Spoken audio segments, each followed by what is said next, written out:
भजन बोलो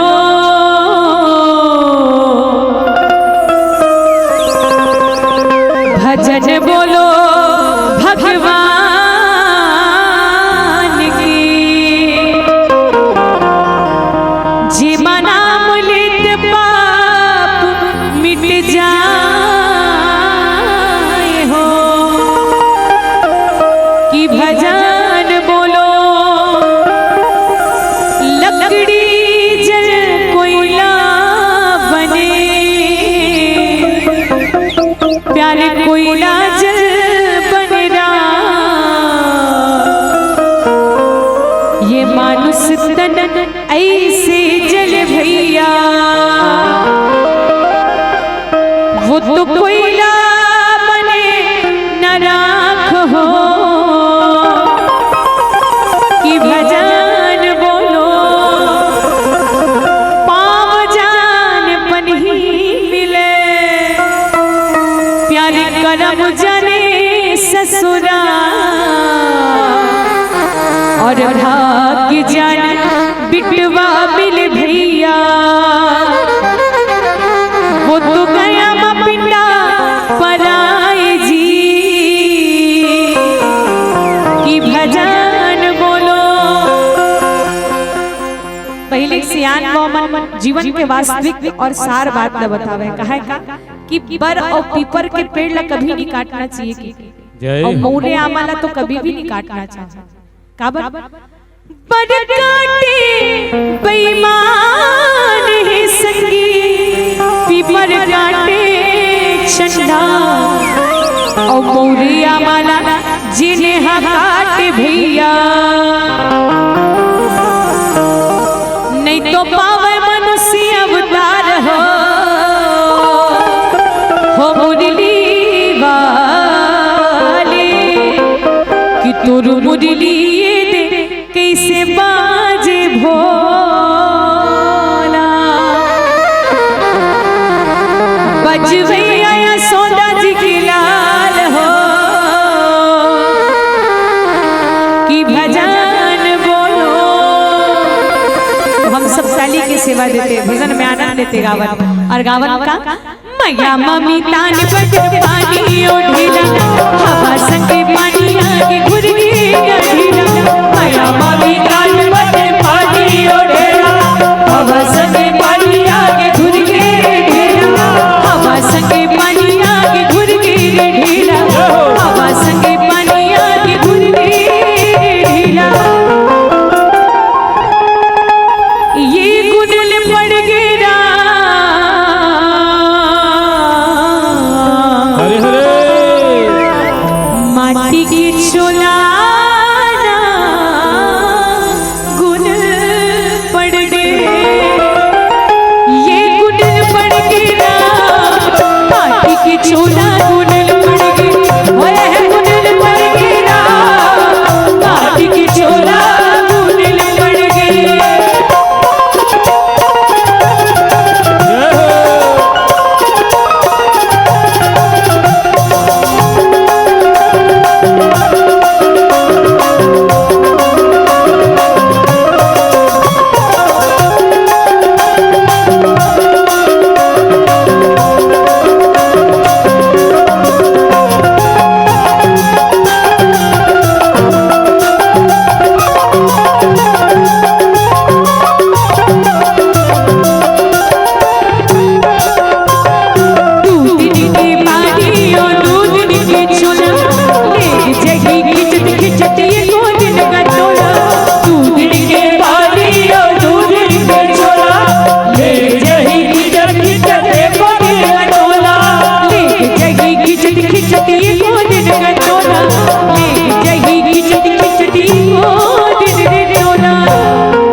जय